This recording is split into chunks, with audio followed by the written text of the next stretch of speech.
शहर के बाहरी इलाके में एक पुराना वीरान पड़ा अस्पताल था, सिटी जनरल हॉस्पिटल। एक समय पर यह शहर का सबसे बड़ा और आधुनिक अस्पताल हुआ करता था, लेकिन अचानक एक दिन इसे हमेशा के लिए बंद कर दिया गया। लोगों का कहना था कि वहां अजीब घटनाएं होती थीं। अस्पताल के गलियारों से रात में किसी के चलने की आवाजें आती थीं, बंद कमरों से कराहने की चीखें सुनाई देती थीं, और कई बार लोगों ने ऑपरेशन थिएटर में सफेद कोट पहने किसी पर छाई को देखा था। सरकार ने इसे जर्जर इमारत बताकर ढा दिया, लेकिन क्या सच में यह सिर्फ एक इमारत थी? डॉक्टर रोहन, एक युवा डॉक्टर जिसने हाल ही में उसी जगह पर बने नए अस्पताल में काम करना शुरू किया था, उसको जल्द ही एहसास हुआ कि कुछ अब भी वैसा ही था। कुछ दरवाजे अब भी अपने आप खुलते बंद होते थे, कुछ फाइलें अब भी गायब हो जाती थीं, और फिर एक दिन उसे एक गुमनाम चिट्ठी मिली। यहां अब भी अधूरा काम बाकी है। अगर तुम सच्चे डॉक्टर हो तो सच्चाई जानने की हिम्मत करो। क्या सिटी जनरल हॉस्पिटल की बंद दीवारों में अब भी कोई भयानक राज छुपा था? क्या सच में वहां कुछ ऐसा हुआ था जिसे कभी उजागर नहीं किया गया, या फिर कुछ ऐसा था जो मरा नहीं था? इसका सच जानने के लिए आइए चलते हैं कहानी की तरफ। रात के ठीक 12 बजे रोहन अपनी मेडिकल इंटर्नशिप के तहत सिटी हॉस्पिटल की नाइट शिफ्ट पर था। यह अस्पताल पुराने जमाने का था, जहां कई डरावनी कहानियां प्रचलित थीं। कहते थे कि यहां रात के समय अजीब अजीब आवाजें आती थीं, और कई मरीजों ने किसी अज्ञात छाया को देखने की बात कही थी। रोहन इन बातों पर ज्यादा विश्वास नहीं करता था, लेकिन उस रात कुछ ऐसा हुआ जिसने उसकी सोच को पूरी तरह बदल दिया। इमरजेंसी वार्ड में ज्यादा भीड़ नहीं थी, इसलिए रोहन ने सोचा कि वह थोड़ा आराम कर ले। जैसे ही वह डॉक्टर्स लाउंज में गया, अचानक अस्पताल के गलियारे में पड़े व्हील चेयर अपने आप चलने लगे। उसे लगा कि हवा का झोंका होगा, लेकिन जब उसने ध्यान से देखा तो व्हील चेयर सीधे आईसीयू की ओर बढ़ रहे थे। डर को अनदेखा कर उसने आईसीयू का दरवाजा खोला, लेकिन अंदर घना अंधेरा था, एकदम सन्नाटा। तभी उसे किसी के कराहने की आवाज सुनाई दी। आवाज इतनी दर्दनाक थी कि उसके रोंगटे खड़े हो गए। रोहन ने लाइट जलाई, लेकिन वहां कोई नहीं था। हांफते हुए वह नर्स स्टेशन की ओर दौड़ा और नर्स से पूछा, आईसीयू में कोई मरीज है क्या? नर्स ने कंप्यूटर स्क्रीन पर देखा और कहा, नहीं डॉक्टर, आईसीयू इस वक्त पूरी तरह खाली है। रोहन सन्न रह गया। उसने खुद कराहने की आवाज सुनी थी। वह फिर से आईसीयू में गया, लेकिन इस बार उसे वहां एक पुरानी मरीजों की लिस्ट मिली। उसमें एक नाम पर उसकी नजर टिक गई, रीना वर्मा, मृत्यु 3 अप्रैल 1997। तभी रोहन को ऐसा महसूस हुआ जैसे कोई उसके पीछे खड़ा हो। उसने धीरे धीरे गर्दन घुमाई, और जो उसने देखा उससे उसकी सांसें थम गईं। एक महिला सफेद कपड़ों में खून से सना गाउन पहने खड़ी थी, जिसकी आंखें कोयले की तरह काली थीं। वह महिला धीरे धीरे उसकी ओर बढ़ने लगी। उसकी चाल असामान्य थी, जैसे वह जमीन पर तैर रही हो। रोहन की चीख निकलने वाली थी। तभी वह महिला कुछ बुदबुदाने लगी, मुझे वापस ले चलो, मुझे घर जाना है। रोहन ने हिम्मत जुटाकर पूछा, तुम कौन हो? लेकिन जवाब में सिर्फ एक ठंडी हवा का झोंका आया, और वह महिला धीरे धीरे गायब हो गई। अगली सुबह रोहन ने अस्पताल के रिकॉर्ड चेक किए, और पता चला कि रीना वर्मा एक मरीज थी जिसकी मृत्यु 1997 में ऑपरेशन टेबल पर हुई थी। लेकिन सबसे डरावनी बात यह थी कि हर साल 3 अप्रैल को उसी समय आईसीयू से किसी महिला की कराहने की आवाज सुनाई देती थी। उसके बाद रोहन ने कभी नाइट शिफ्ट नहीं ली, लेकिन कहते हैं कि जो भी डॉक्टर उस रात आईसीयू में ड्यूटी करता है, उसे रीना वर्मा की आत्मा जरूर दिखाई देती है। रोहन को इस घटना के बाद नींद नहीं आई। उसकी आंखों के सामने बस वही सफेद कपड़ों में लिपटी महिला घूम रही थी। वह समझ नहीं पा रहा था कि यह उसका भ्रम था या सच में रीना वर्मा की आत्मा से उसका सामना हुआ था। अगले दिन रोहन ने अस्पताल के कुछ पुराने कर्मचारियों से रीना वर्मा के बारे में पूछताछ की। एक बुजुर्ग नर्स, सुमित्रा, ने गहरी सांस लेते हुए कहा, तुमने उसे देख लिया है ना? रोहन चौंक गया। उसने सिर हिलाकर हामी भरी। वो यहीं रहती है। हर साल 3 अप्रैल को वही दर्द दोहराती है जिससे उसकी मौत हुई थी। रोहन ने उत्सुकता से पूछा, आखिर हुआ क्या था उसके साथ? नर्स की आंखों में डर झलकने लगा। उसने धीरे धीरे बताया, रीना वर्मा यहां एक गंभीर ऑपरेशन के लिए आई थी, लेकिन ऑपरेशन के दौरान डॉक्टरों की लापरवाही से उसकी मौत हो गई। कहा जाता है कि डॉक्टरों ने उसकी मौत को छुपाने के लिए रिकॉर्ड बदल दिए और अस्पताल प्रशासन ने इस मामले को दबा दिया। लेकिन रीना की आत्मा कभी इस अन्याय को भूल नहीं पाई। तभी से हर साल 3 अप्रैल को वो इस अस्पताल में लौटती है। रोहन को इस कहानी पर यकीन नहीं हुआ, लेकिन उसके मन में कई सवाल उठ रहे थे। उसी रात उसने हिम्मत जुटाई और आईसीयू में जाने का फैसला किया। वह अपने साथ एक कैमरा और टॉर्च लेकर गया। जैसे ही घड़ी ने 12 बजाए, पूरे अस्पताल की लाइट एक झटके में गुल हो गई। अब सिर्फ अंधेरा था और मौत की खामोशी। तभी आईसीयू के अंदर एक स्टेथोस्कोप अपने आप जमीन पर गिर पड़ा। फिर मॉनिटर की स्क्रीन पर अजीब सी धुंधली आकृतियां उभरने लगीं। अचानक वही महिला रीना वर्मा रोहन के सामने प्रकट हुई। उसकी आंखें गहरी काली थीं और वह धीरे धीरे उसके करीब आ रही थी। तुम यहां क्यों आए हो? उसकी भयानक गूंजती आवाज ने रोहन को जड़ कर दिया। रोहन ने कांपते हुए कहा, तुम क्या चाहती हो? रीना की आंखों से खून के आंसू बहने लगे। उसने धीमे स्वर में कहा, इंसाफ। रोहन ने तय किया कि वह इस रहस्य से पर्दा उठाकर रहेगा। अगले दिन उसने अस्पताल के पुराने रिकॉर्ड्स खंगाले। कई छिपे हुए दस्तावेजों के बीच उसे एक फाइल मिली जिसमें रीना की मौत के सही कारण दर्ज थे। डॉक्टरों की लापरवाही से अत्यधिक रक्तस्राव हुआ, जिससे मरीज की मृत्यु हो गई। लेकिन जो सबसे चौंकाने वाली बात थी वह यह कि ऑपरेशन करने वाला डॉक्टर कोई और नहीं बल्कि डॉक्टर मेहरा थे, जो अब इस अस्पताल के प्रमुख थे। रोहन को अब समझ आ गया था कि रीना की आत्मा को शांति तभी मिलेगी जब सच सबके सामने आएगा। रोहन ने यह मामला अस्पताल प्रशासन के सामने रखा, लेकिन उसे धमकी दी गई कि अगर उसने मुंह खोला तो उसकी मेडिकल करियर खत्म कर दिया जाएगा। उसी रात रीना फिर प्रकट हुई। मुझे न्याय दिलाओ, वरना मैं हर साल लौटती रहूंगी। उसकी आवाज पूरे वार्ड में गूंज उठी। रोहन ने हिम्मत जुटाई और अगली सुबह यह मामला मीडिया के सामने उजागर कर दिया। कुछ ही दिनों में जांच शुरू हुई और यह साबित हो गया कि डॉक्टरों की लापरवाही ने रीना की जान ली थी। अस्पताल को भारी नुकसान हुआ और डॉक्टर मेहरा को उनके पद से हटा दिया गया। उस साल 3 अप्रैल को रोहन आईसीयू में अकेला खड़ा था, लेकिन इस बार कोई कराहने की आवाज नहीं आई। रीना की आत्मा अब मुक्त हो चुकी थी, लेकिन कहते हैं कि अस्पताल के अंधेरे कोनों में आज भी कभी कभी एक धीमी फुसफुसाहट सुनाई देती है। मुझे न्याय मिल गया, पर क्या तुम बच पाओगे? रीना की आत्मा को शांति मिल गई थी, या कम से कम रोहन यही सोचता था। अस्पताल में अब पहले जैसी डरावनी घटनाएं नहीं हो रही थीं, लेकिन रोहन को अंदर ही अंदर ऐसा लग रहा था कि कुछ अधूरा रह गया है। एक रात जब रोहन अपनी नई शिफ्ट के लिए अस्पताल पहुंचा तो नर्स स्टेशन पर अजीब सा सन्नाटा था। हर कोई डरा हुआ लग रहा था। क्या हुआ? रोहन ने नर्स से पूछा। नर्स ने कांपती हुई आवाज में कहा, डॉक्टर, कल रात फिर आईसीयू से किसी के कराहने की आवाज आई। रोहन का दिल जोरों से धड़कने लगा। पर कैसे? रीना को तो शांति मिल चुकी थी। रोहन ने तुरंत अस्पताल के सीसीटीवी फुटेज चेक करने का फैसला किया। जब उसने आईसीयू के कैमरे का फुटेज देखा तो उसकी रूह कांप गई। रात के ठीक 12 बजे कैमरे में एक सफेद परछाई दिखाई दी, लेकिन यह रीना नहीं थी, यह एक पुरुष की आत्मा थी। अब यह कौन है? रोहन ने बुदबुदाया। रोहन जानना चाहता था कि अस्पताल के इतिहास में ऐसा कौन सा मामला था जो अब तक दफन था। उसने पुराने रिकॉर्ड खंगालने शुरू किए और एक चौंकाने वाली सच्चाई सामने आई। 1997 में रीना वर्मा के ऑपरेशन के दौरान सिर्फ डॉक्टरों की लापरवाही ही नहीं हुई थी, बल्कि एक और गहरी साजिश छुपी थी। रीना का ऑपरेशन करने वाले डॉक्टर मेहरा ने जानबूझकर उसे मरने दिया था, क्योंकि रीना को एक ऐसे घोटाले के बारे में पता चल गया था जिसमें अस्पताल के कई बड़े डॉक्टर शामिल थे। यह अस्पताल अवैध अंग तस्करी में लिप्त था, और सबसे डरावनी बात, रीना अकेली नहीं मरी थी।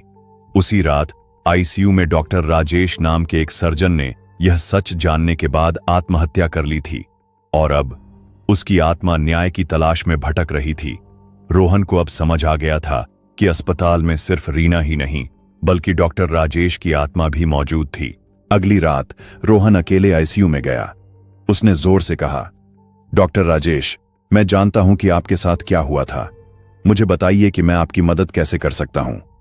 कुछ देर तक सन्नाटा रहा। फिर अचानक पूरे कमरे में ठंडी हवा दौड़ गई। मॉनिटर अपने आप चालू हो गए और दवाइयों की बोतलें जमीन पर गिरने लगीं। तभी आईसीयू के शीशे पर खून से एक शब्द लिखा गया, सच उजागर करो। रोहन ने तय कर लिया कि वह यह सच दुनिया के सामने लाएगा, चाहे उसकी जान ही क्यों न चली जाए। रोहन ने सभी सबूत इकट्ठे किए और मीडिया को सौंप दिए। जब पुलिस ने अस्पताल की गहराई से जांच की तो अवैध अंग तस्करी का पूरा गिरोह पकड़ा गया। कई बड़े डॉक्टरों को गिरफ्तार किया गया और अस्पताल को बंद कर दिया गया। उस रात रोहन आखिरी बार अस्पताल गया।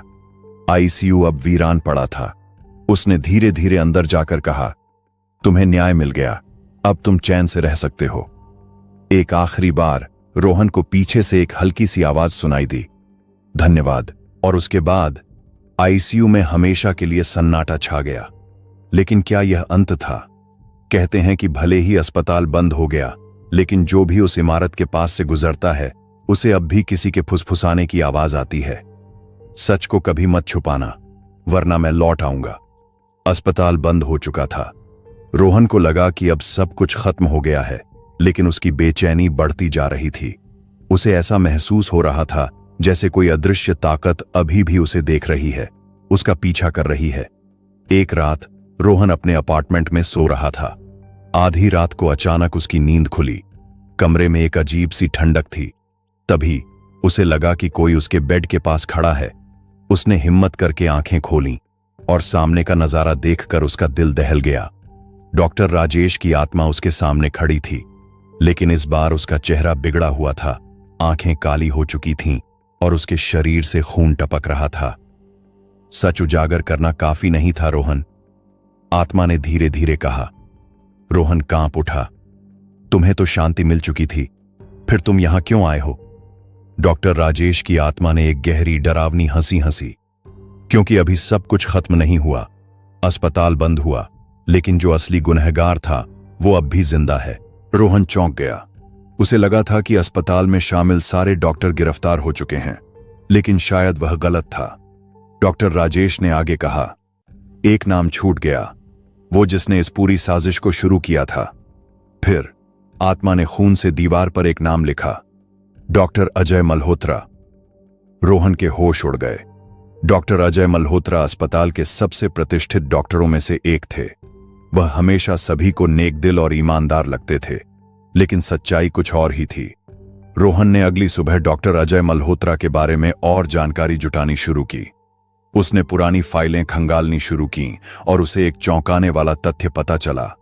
डॉक्टर अजय मल्होत्रा ही वह आदमी थे जिन्होंने अंग तस्करी का पूरा प्लान बनाया था। उन्होंने ही डॉक्टर राजेश को धमकी दी थी कि अगर उसने सच बताया तो उसे मार दिया जाएगा। लेकिन जब डॉक्टर राजेश ने हार नहीं मानी तो उसे आत्महत्या के लिए मजबूर कर दिया गया और रीना, उसे भी चुप कराने के लिए ऑपरेशन के दौरान जानबूझकर मार दिया गया था। रोहन जानता था कि अगर उसने यह सच उजागर किया तो उसकी जान को भी खतरा हो सकता है, लेकिन अब वह पीछे नहीं हट सकता था। उसने सभी सबूत इकट्ठे किए और पुलिस को सौंप दिए।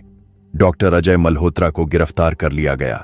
पूछताछ के दौरान उन्होंने अपना गुनाह कबूल कर लिया। जिस दिन उन्हें जेल भेजा गया, उसी रात रोहन को फिर से अपने कमरे में ठंडी हवा का झोंका महसूस हुआ। अब तुम चैन से सो सकते हो रोहन, यह वही आवाज थी। रोहन ने धीरे धीरे कमरे में देखा, लेकिन वहां कोई नहीं था। डॉक्टर राजेश की आत्मा और रीना अब पूरी तरह मुक्त हो चुके थे।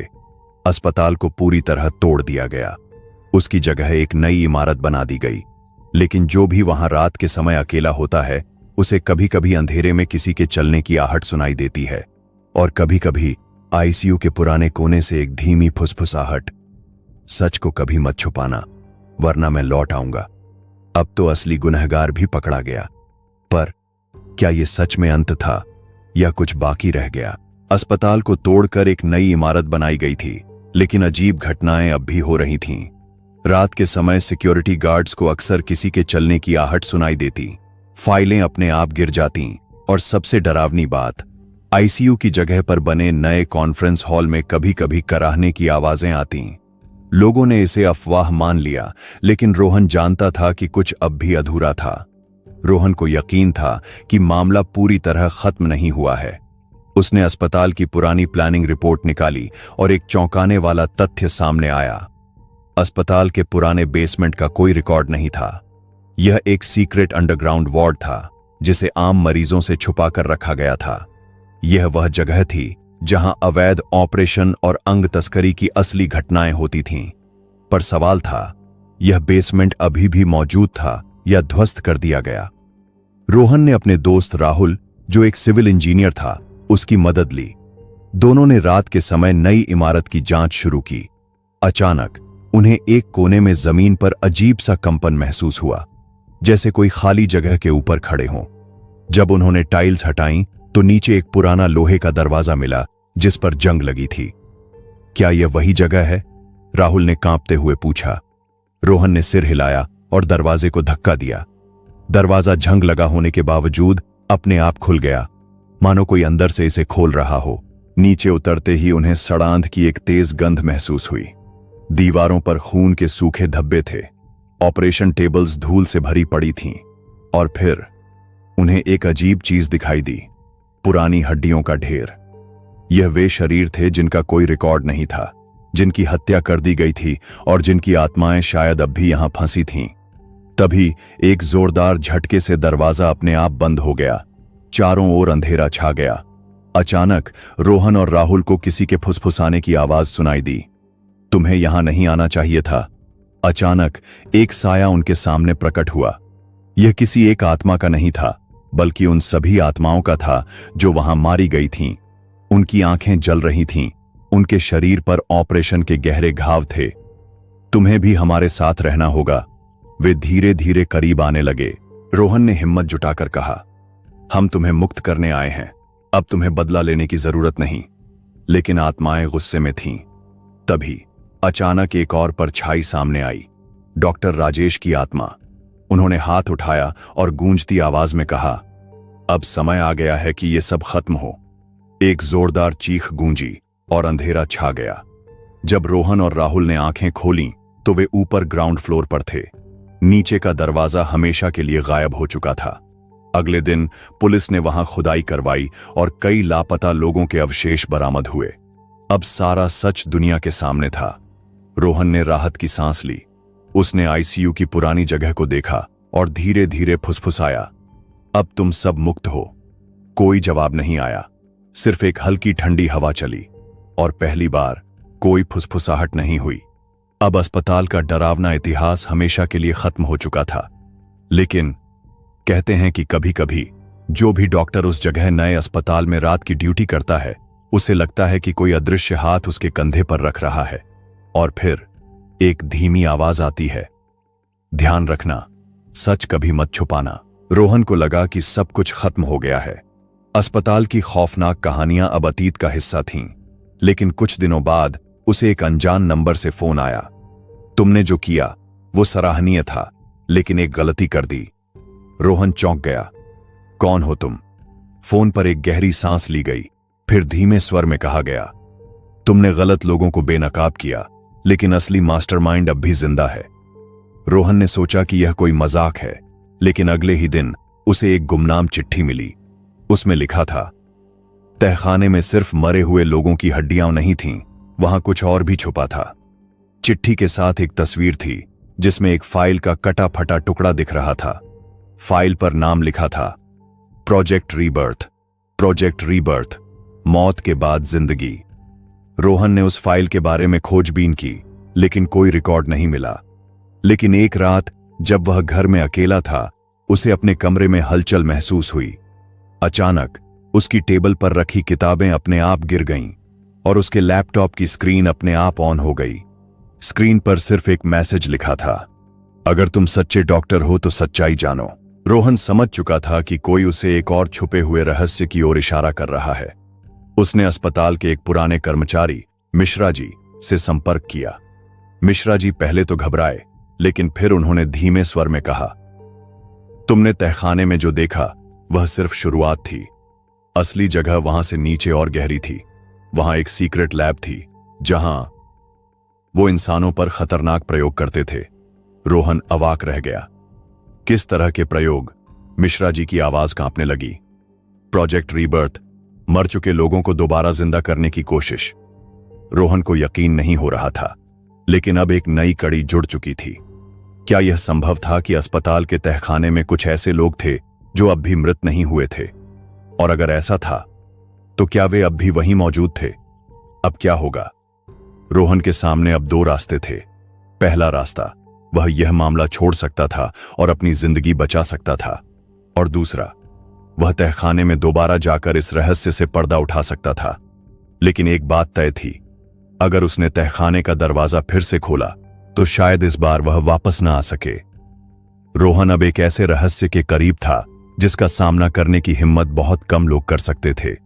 उसे समझ नहीं आ रहा था कि क्या वह इस मामले को छोड़कर अपनी जान बचा ले या फिर तहखाने में जाकर सच्चाई का पर्दाफाश करे। लेकिन जब अगली रात उसे फिर से वही अनजान नंबर से कॉल आया तो उसका फैसला पक्का हो गया। अगर तुमने तहखाने का दरवाजा नहीं खोला तो बहुत देर हो जाएगी। रोहन जानता था कि उसे इस रहस्य को खत्म करना ही होगा। राहुल और मिश्रा जी के साथ रोहन रात के समय अस्पताल की इमारत में दाखिल हुआ। पुराना अस्पताल तो गिरा दिया गया था, लेकिन जमीन के नीचे तहखाना अब भी मौजूद था। जब वे उसी पुराने गुप्त दरवाजे के पास पहुंचे तो यह देखकर चौंक गए कि दरवाजा आधा खुला हुआ था, जैसे किसी ने हाल ही में इसे इस्तेमाल किया हो।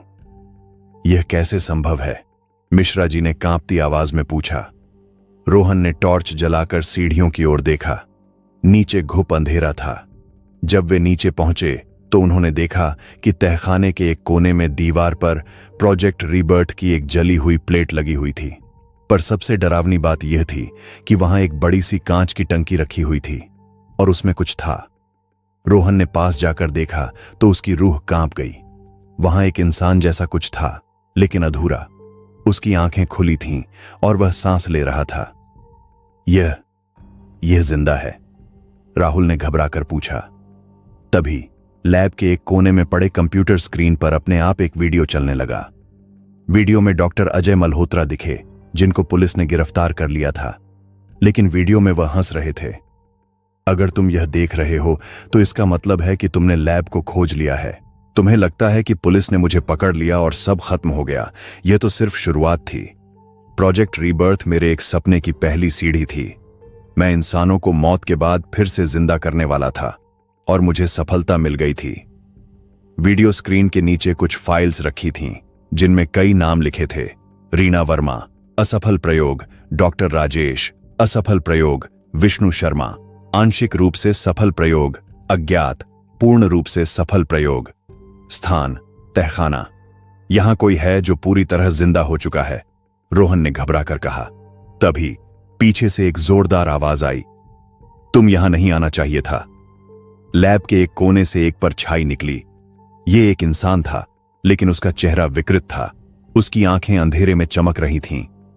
डॉक्टर मल्होत्रा ने मुझे वापस लाया, लेकिन मैं अब इंसान नहीं हूं। वह परछाई धीरे धीरे रोहन की ओर बढ़ने लगी। मिश्रा जी ने डर के मारे पीछे हटते हुए कहा, हमें यहां से निकलना होगा। लेकिन रोहन जानता था कि अगर यह प्रयोग सफल हो चुका था तो इसका मतलब था कि डॉक्टर मल्होत्रा की योजना अभी खत्म नहीं हुई थी। तभी लैब में अलार्म बजने लगा। कांच की टंकी के अंदर का अधूरा जीव धीरे धीरे हिलने लगा और फिर अचानक उसकी आंखें खुल गईं। हमें इसे अभी नष्ट करना होगा, राहुल चिल्लाया।